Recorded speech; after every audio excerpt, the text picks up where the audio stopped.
Hi crafters, it's Cynthia. Today I decided that I was going to go into my new stamps and get another one of the Laurel Burch stamps. This one is called Feline Friend, and it's a very, very cute stamp. And this is a rubber stamp here on foam. So I always like the quality of rubber stamps. So I went ahead and just stamped the image on a piece of my Nina Solar White cardstock. And I went ahead and fussy cut around the edge, just leaving a little bit of a white reveal. So that is going to be the focal image for the card I'm going to make. And I'm planning on making another shaker card. I got a whole bunch of beautiful, beautiful sequins, and I really, really want to definitely start using them and start making some fun and colorful shaker cards. So for this image, I decided that I was definitely going to use my Copic markers. So I am going to gather together some markers, and I'll come back and start doing the coloring.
Okay, so that is all of the coloring done on my kitty and my bird, and I think that it turned out really cute. Okay, I want to add some little accents here and there with my glaze pen. Again, with the idea that this is going to be bold and bright and colorful, I wanted to accentuate. I'm just going to black the entire bird eye and the pupils here. But this will just add a little bit of interest. Maybe just a little bit here. Very cute. And then I'm going to go and pick up some more details. And this type of thing is not necessary, but it's a lot of fun. And then if you're like me and you kind of don't know when to stop, it's fun to add just little things like this.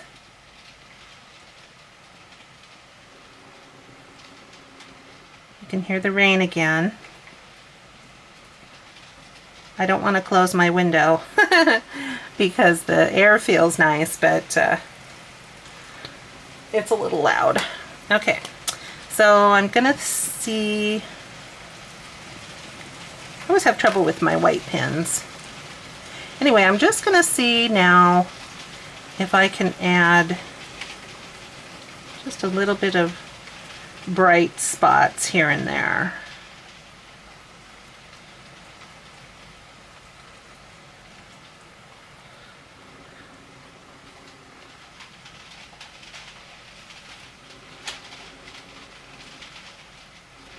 So again, this isn't entirely necessary, but it's kind of fun.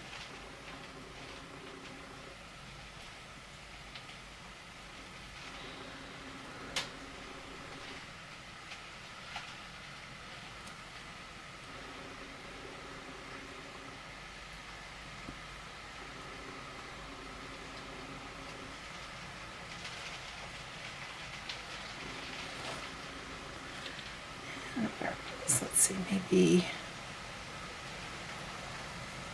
here, just a little bit.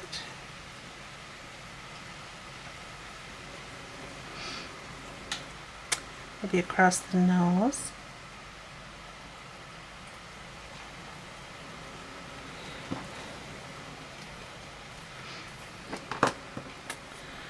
And what else? Should I do the whiskers? Well, I think I'm going to stop while I'm ahead. There really is a point where you can take it too far. All right, so that is done. And now I'm going to go through my cardstocks and try to find some nice colors to coordinate. So I'll be right back. Okay, so I looked through all of my papers and I found this super cute pattern paper here that has some really fun little colors, and it even has some gold sparkle on there. So I just thought that was really cute, and I thought it looked kind of nice with the kitty and all of those colors. So I cut a circle, and this is just from my Spellbinders Nestability Circles dies. This is the second largest die. And then, since the background of this paper is a really rich dark brown, I went ahead and cut a circle, a little circle frame, out of my My Favorite Things Hot Fudge cardstock, which is also a really rich dark brown. And I added a piece of acetate for the window, and then I just put one layer of foam tape around that frame on the inside. And once you take the release paper off, you can bend that foam tape very easily.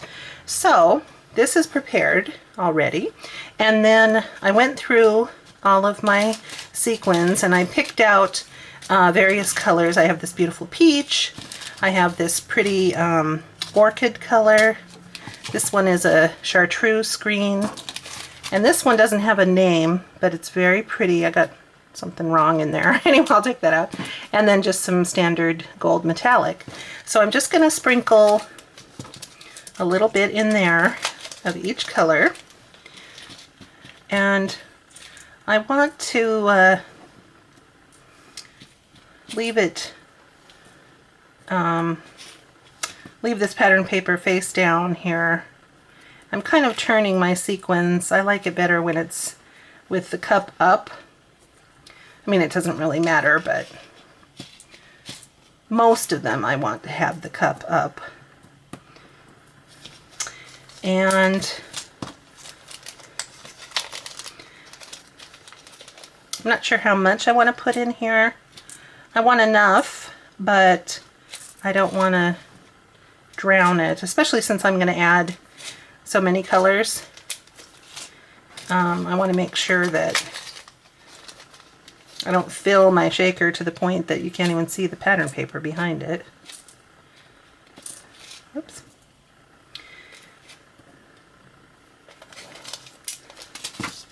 And then these are all pretty much, I believe they're all 6mm, and then these in this pretty excuse me, coral color are actually 8mm. But I love different size sequins. I like the big ones, I like the small ones, I like the flat ones. So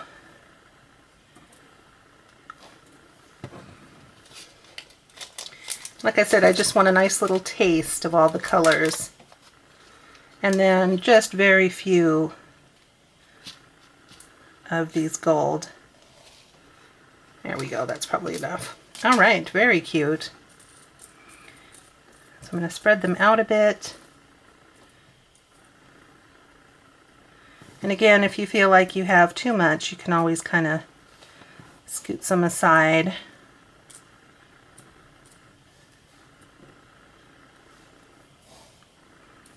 All right, I kind of felt like I had too much green. It was distracting. Okay, so that's not going to work quite yet. All right, what I want to do is put these away, and then now that this is ready, I'm going to actually get my card base put together.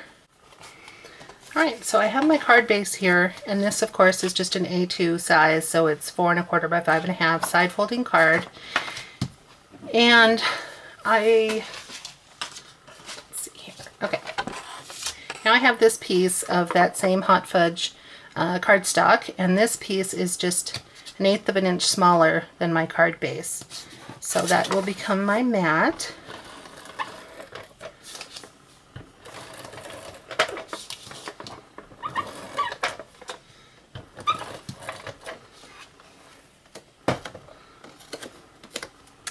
So I'm going to get this down on my card base.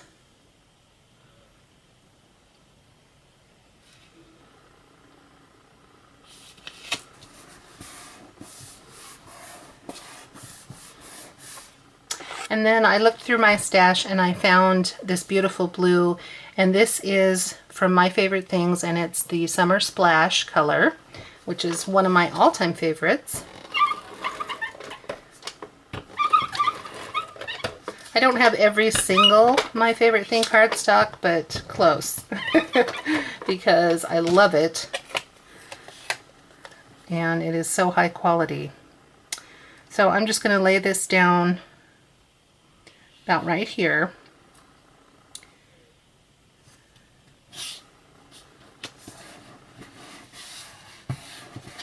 I love brown and blue together anyway, so that's a popular combination for me.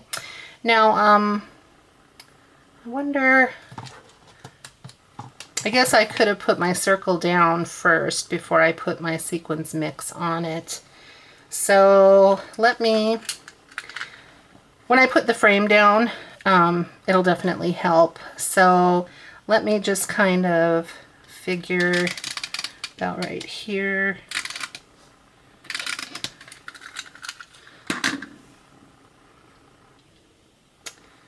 So put my circle just about here.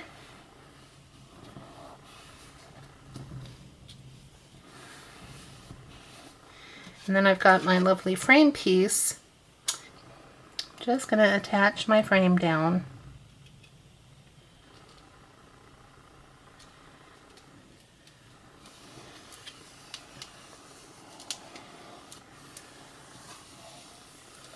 There we go.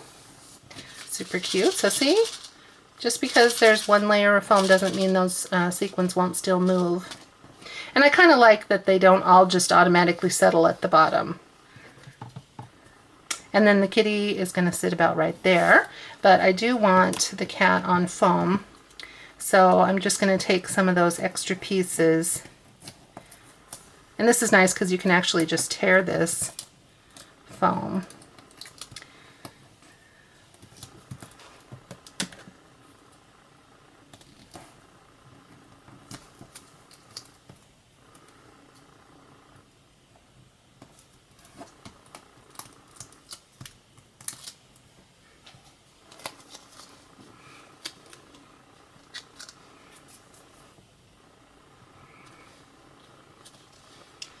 I'll probably put the kitty about right here. I want to leave room for my sentiment. And really, the cat is going to end up being 2 layers of foam. So let me cut a piece, because that frame here already has 1 layer of foam, and since the cat is partially covering it, she ends up being 2 layers here at the edge. So I'll tuck this piece under, give her proper support, and then I'm going to tuck a small piece under the bird.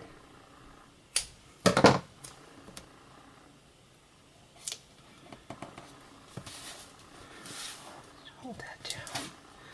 There we go. Oh, I think that looks really, really cute.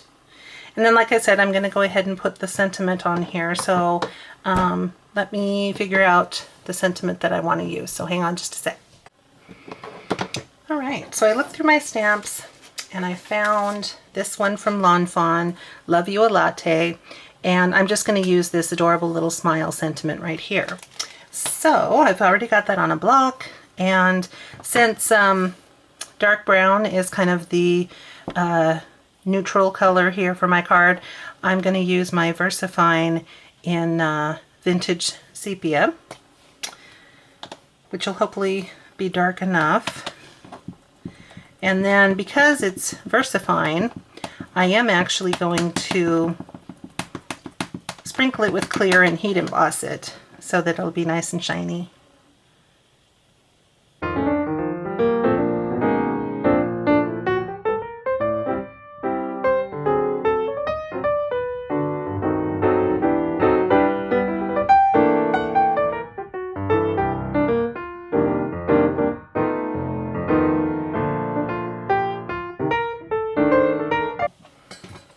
That looks really, really nice, doesn't it?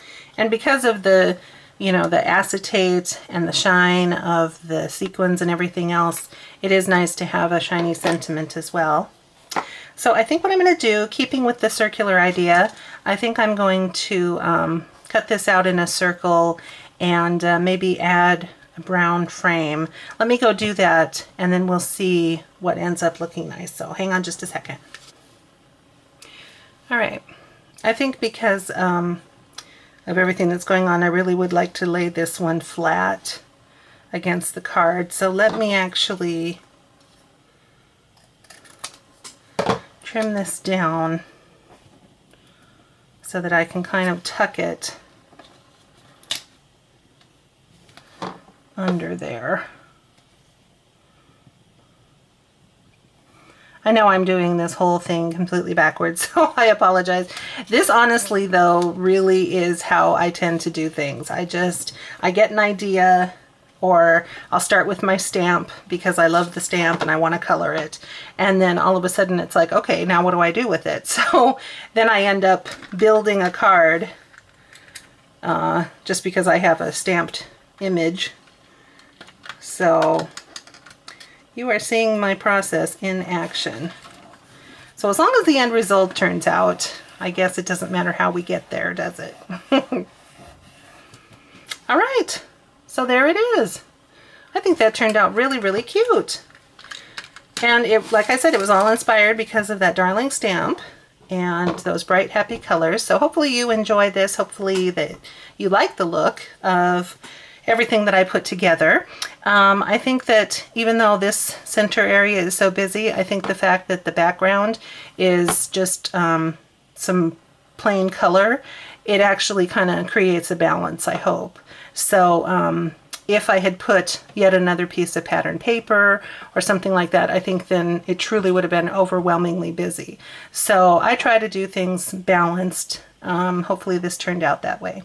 So thank you so much for joining me today. Like I said, I have all this wonderful sequins now, so I intend to do some more shakers in the future, so you can see that as I make them. And I hope you give this a try. I shied away from doing shakers, but once you get rolling on it, you realize how much fun it is. And you can really put quite a few things in there. You don't have to just stick with sequins. So anyway, take care of yourselves, have fun crafting, and I'll see you all again very, very soon. Bye-bye.